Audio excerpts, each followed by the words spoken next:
Welcome to Season 4 of the Lighting Your Way podcast. This season, we will hear from all types of guests who share their experiences, their insights, and their personal stories. For this third episode of Season 4, I am joined by Chris McCarrick, who is also a finalist in the community nursing category for the Nightingale Awards of Pennsylvania. So, Chris McCarrick, welcome to the Lighting Your Way podcast. It's good to have you here. Thank you for inviting me today, Betty. Yes, well, you are the final finalist at the Guardian Nurses team for the Nightingale Awards of Pennsylvania, and you are a finalist in the community nursing category. So, congratulations! Thank you. I'm very excited. Yes, we were all excited. I think it's been a great. Just to talk with Charlotte and Meg and all of our teammates that we have three nurses that will be honored at the event. Have you ever been to the Nightingale Awards? I have not. This will be my first. Wow, what a way to start. Jeez. Okay. Boy, Don't know what to expect. It's a lovely night. It's really a lovely night. So, Chris, tell me a little bit. I know that you've been a nurse for a long time. So tell me about your career. Summarize, how did you get started? Where'd you go to school? Give us a little background on your nursing career. Okay, so I hopefully am an oldie but goodie. I graduated 37 years ago from a diploma nursing school called Northeastern.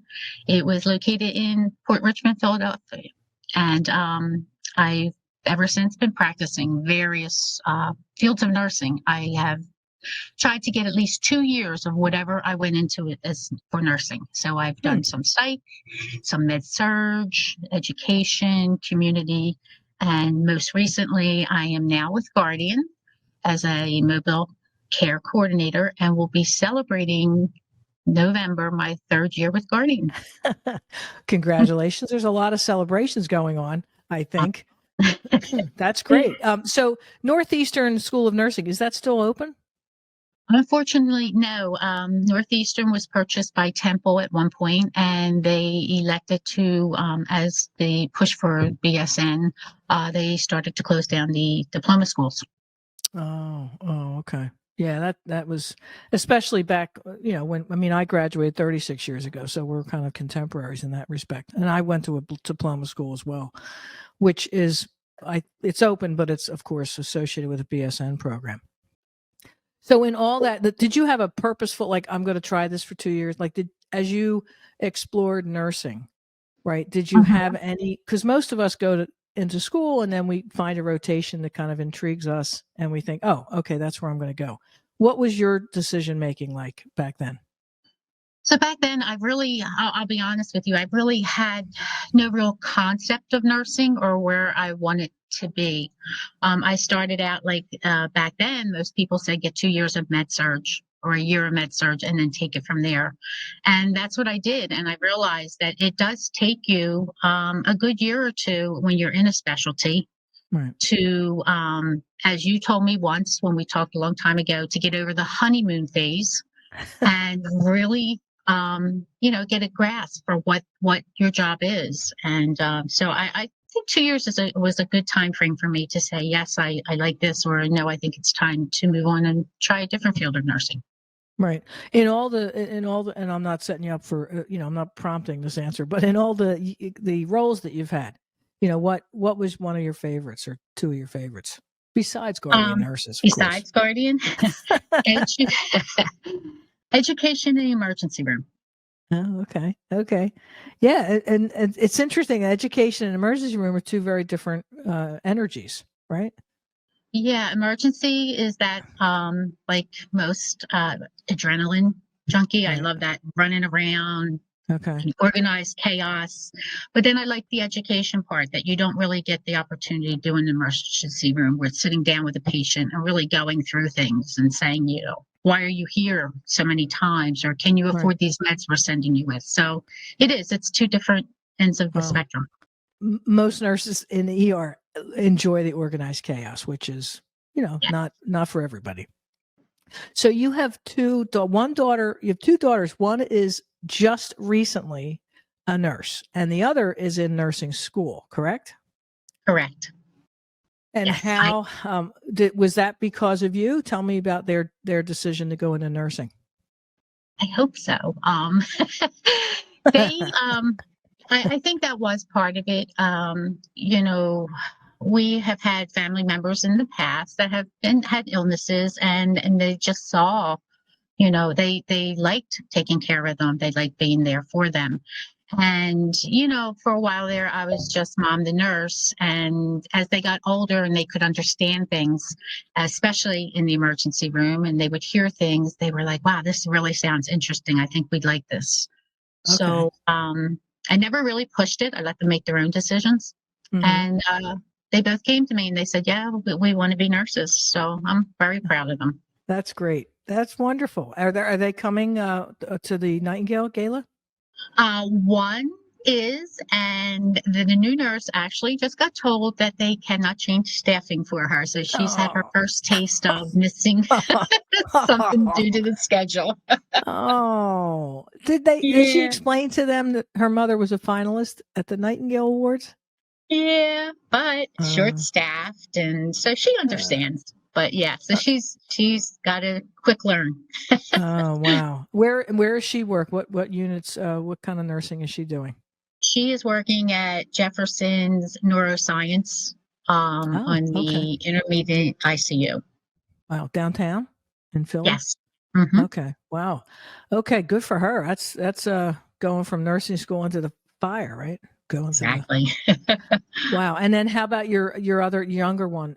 Where is she at in her career, her academic career? This is her final year. She goes to Gwen at Mercy. She's looking into either psychiatry or pediatrics. Ah, okay.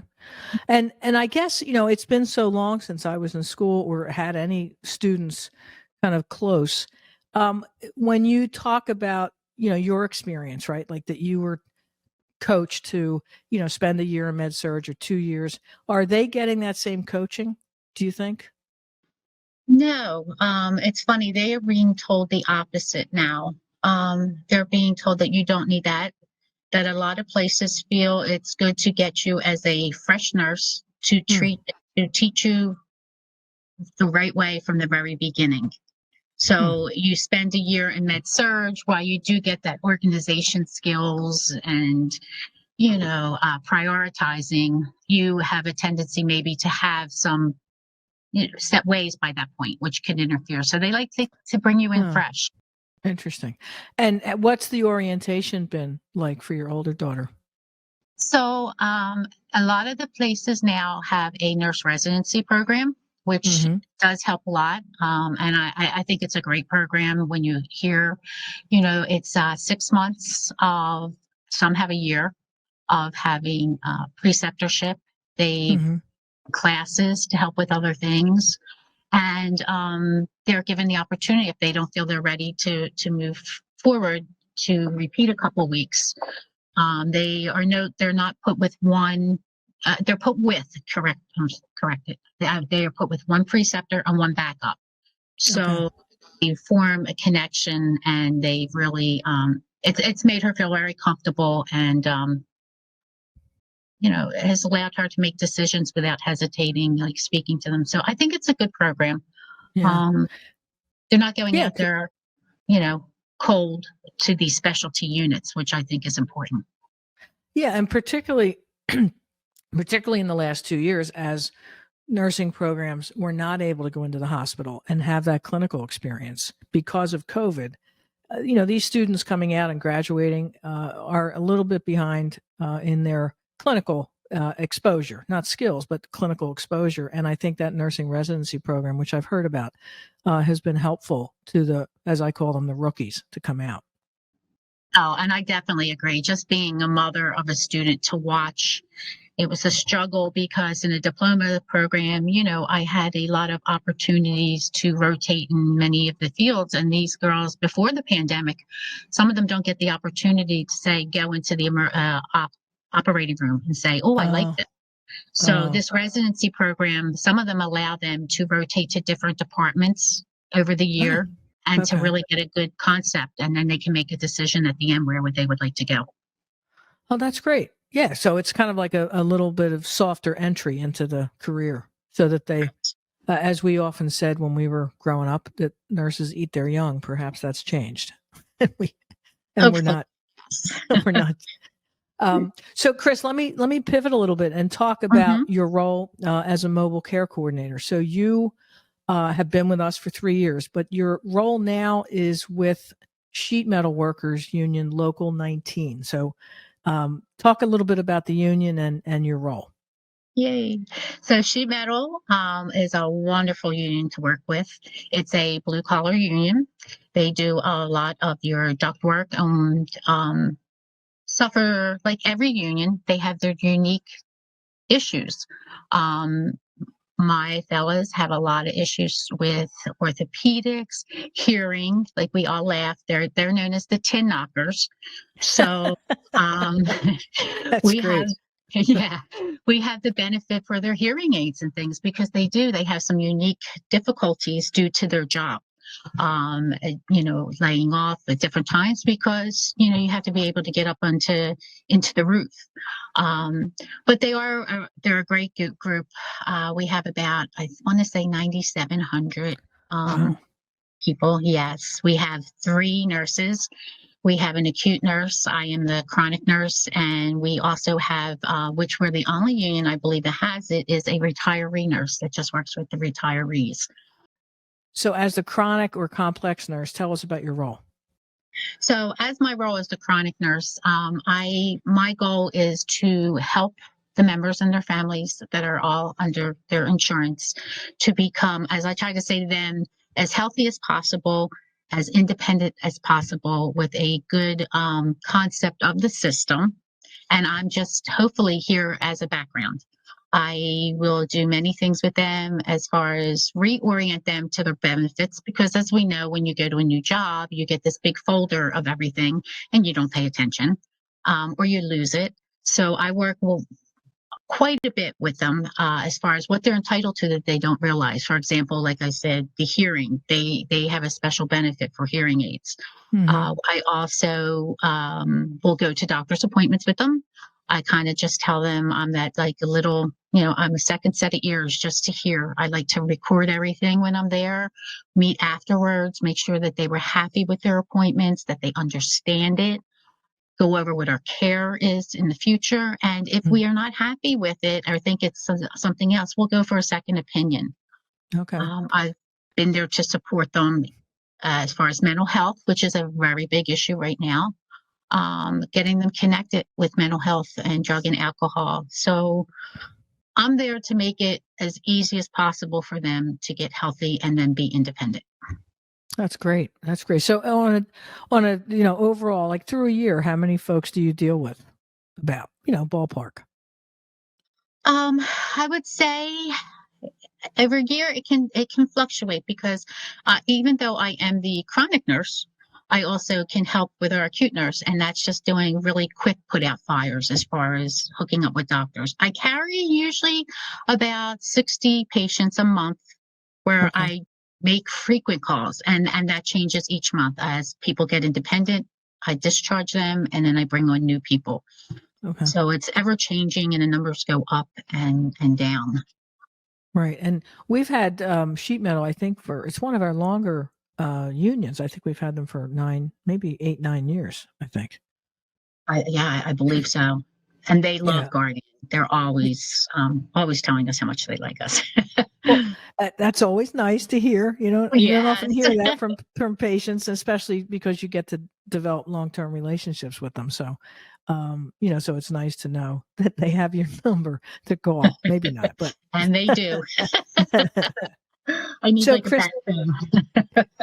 right. So tell me about is there one case? I know you were nominated by a colleague, and the nomination process is responding to 4 or 5 questions, and some of those questions ask for specific examples of when a candidate has done, proved intentional caring relationships. There's other criteria, but when you think about your role, is there a case that resonates with you and kind of encompasses all the things that you do?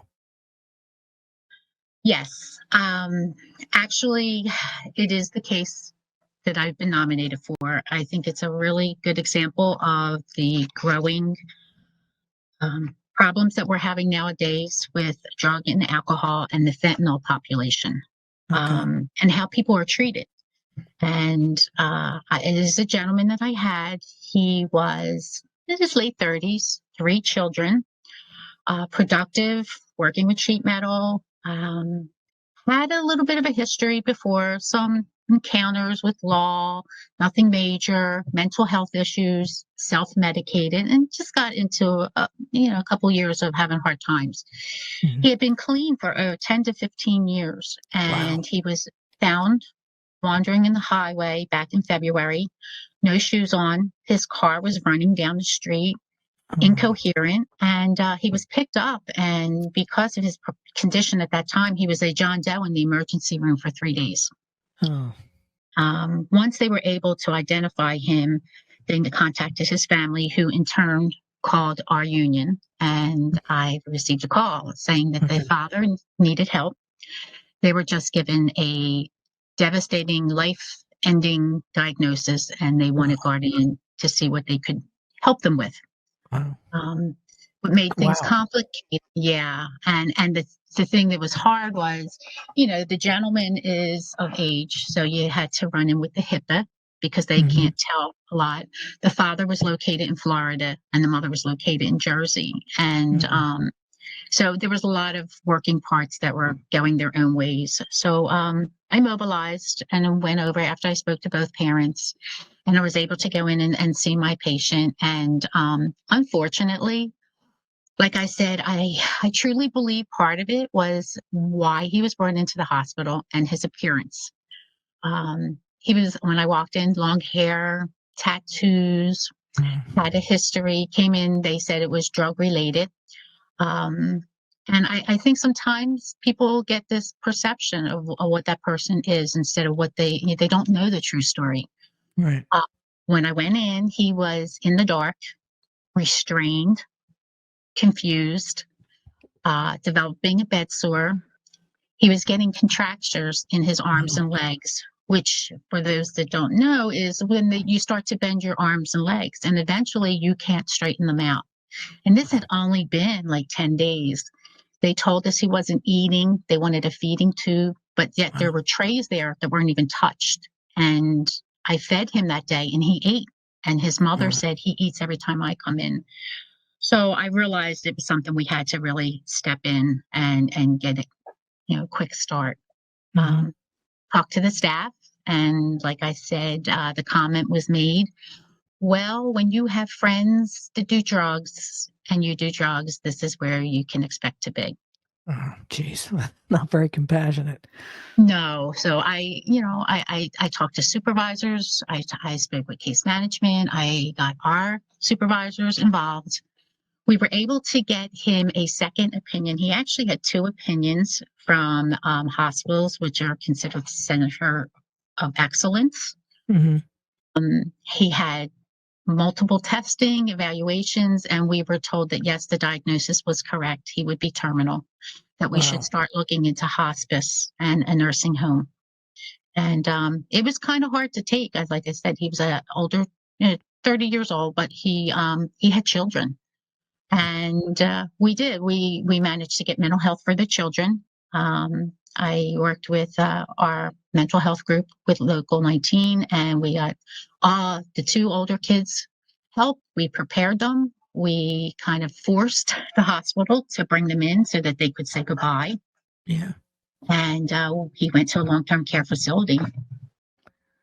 And With the anticipation that he would be terminal and die. yes, they said it Wow. would probably be a couple of weeks, and that was in February, March. And from that point on, you kind of feel helpless, but we just kept going, and we would work with him and we tried to sit him up, and we made sure, like I let the family know, nursing homes are good and bad. There's staffing, there's many issues, but you have to go, and you have to go at different times, Right. and you can't have a routine. And that's what we did. And with Right. that, he started to improve, and we start pushing, and we were like, no, he needs further rehab. He needs more intense rehab. And eventually, April, I will gladly say that I actually have a picture of his family and him and I walking out of the nursing facility Oh with a man. walker. That was for just endurance. I spoke to him 2 weeks ago. He Wow. is now purchasing another home because everything was sold when we thought he was passing away. Oh God. He's Oh working my full God. time. He goes a post traumatic stress disorder Wow. therapist. Wow. He has been clean ever since, and he's back to the way he was. Wow. Wow. Yeah, yeah. So That is a fantastic story. yes, I was so proud of him. It was just everybody worked together, and it was really nice to prove, and like I said, to take care of somebody that they kind of pushed aside and just said, "Well, he has a drug issue, and this is what happens." So it was my Wow. most rewarding of the year. Wow. And that was, February, March, April. So that was 3 months of support, Yes. and then kind of touch base with him as things go on. So it's October now when we're recording this. So you're still in touch with him, kind of, indirectly. Hey, how's it going? Yeah, he'll call me and he'll say, "Look, I'm moving in next week," or he'll say, "Oh, I had this therapist, or I had a bump in the road," which is Okay. nice because he reaches out when he has a bump in the road and says, "What can I do?" So we don't have as much contact, but he knows that I'm there, and he can just text me, say, "Hey, can you give me a call whenever?" And I get back to him. So it's nice. Wow. That's Chris. Nice job on that. I know that you put a lot of energy into him and his family. So thank Thank you. you. Thank you. Really. Um, and I think some of the points that you raised, patients who may not be clean cut or maybe drug addicts, or overdosed come in, and there are biases that we bring to that patient, sadly. Especially as you said, I mean, you worked in the ER, right? Repeatedly over and over again. It's disheartening, I'm sure, to the nurses who are there, right? So you can kind of, understand, but not leave them there in terms of getting a bed sore and sitting in the dark without eating. Exactly. And that's why I like Guardian, because we can encompass before, during, and after. And unfortunately, when you're inpatient, nurses are dealing with the there, here and now. They don't want to hear about the past. They'll hear a little bit of the bad, but they don't know that he was clean, and they don't know that there was a loss and that's how he fell off the wagon. Right, right, So you're doing the right, best you can as an inpatient nurse, but right. you don't have the whole picture. Correct. Right. You have a snapshot of somebody who pops in right after they've overdosed, wandering on the highway. Exactly. Yeah. Exactly. So, Chris, all the, in the last couple of years since COVID, we hear a lot about short staffing and nurses retiring, and that it's just not a great place to be in healthcare. So I am going to ask you, as one of the Nightingale finalists, to put your to get your magic wand and Hmm. to come up with uh, one solution to fix the healthcare problem, which is growing. Tell me what would you do if you could? Ooh. So there are so many aspects of it, but I truly believe that we need to put nursing up front. We need to have nursing more involved. And when I say that, I mean in committees, in policy and procedures, in local government, with insurance, because we are truly on the front line. We see what works. We do have some suggestions because we've been through it. Example is the pandemic. You saw every night on TV, oh, the heroes, the heroes. And we did what we were told. We've been through it. And I don't believe, we were talking about this the other day, I don't know anybody has gathered the nurses together and said, "Hey, what worked for you? How did Right. you get through this? What can we do to prepare for the next pandemic?" Mm, I believe that a lot of decisions are made above. They're not, they're diagnosis based and insurance. And I get that it is a money issue, but I also think healthcare, we need to get back to the people issue and taking yeah. care of people. And I think those that have true concept and can give good solutions and really help move us forward are the nurses. Well, you won't get any argument from me, that's for sure. I think there's a lot of, I don't want to say competing, but there's a lot of different interest groups, and everybody's kind of staked out their claim, right? But it would be nice to work together, all together, including in Congress, right? Because it's healthcare. It shouldn't be a political issue. It should be really about providing good healthcare to our country, because despite all the costs that are expended, we don't have great clinical outcomes or great healthcare for everybody. Exactly. And I think the people that are involved that really see the results or should have a say. I don't think you should make decisions above if you have no concept of what a nurse does or what a diagnosis does and what all is involved, instead of saying, well, we're going to pay for this or we're going to go this far. Like I said, healthcare is about people, and I just feel nursing should play a major part in that. Even if it's just to consult us or say, what have you learned from this? Would be helpful. Well, as I said, you won't get an argument from me, and perhaps you'll get a soapbox on Friday, October 28th to share your thoughts and feelings on the future of healthcare at the Nightingale Gala. I hope so. So the more important question is, do you have your outfit ready? I do. I have my outfit. Okay. And luckily I have young daughters, so they will do the whole makeover. Geez, I hope I recognize you that night. Don't do a big makeover. We won't recognize you. Yeah, it's a lovely night, and I think for the first time, you'll really enjoy it. It's I think we have over. I think I've said this. We have over 300 guests coming to Harrisburg, and it is a wonderful night to celebrate all that is good in nursing in the Commonwealth of Pennsylvania. So you are part of that, and we are very proud of you. Thank you very much. And I cannot wait, because I've heard wonderful stories about other nurses, and it's something that needs to get out there, because I know many nurses have never heard of it. And when you hear the stories of some of these nurses that are going to be there, it's inspiring. Yes, it absolutely is. You will leave definitely inspired and probably wet around the eyes. Well, I am a bladder eye, so I'm bringing tissues. Okay, good. Well, Chris, thank you for spending some time, and I look forward to October 28th and seeing your makeover, at least. Thank you. Thank you very much, and thank you for having me today. All right, take care. If you have any questions that you would like us to address in a future episode, please email us at podcast@guardiannurses.com. That email again is podcast@guardiannurses.com. We would love to hear from you. Thank you for joining us this week. You can find the Lighting Your Way podcast on Apple Podcasts, Google, YouTube, Spotify, and Stitcher. If you liked what you heard, tell a friend and leave us a review. You can learn all about Guardian Nurses Healthcare Advocates on our website, guardiannurses.com. So until next time, find some joy in your life, pet all the good doggies and kitties, and remember to tell your people that you love them. Take care.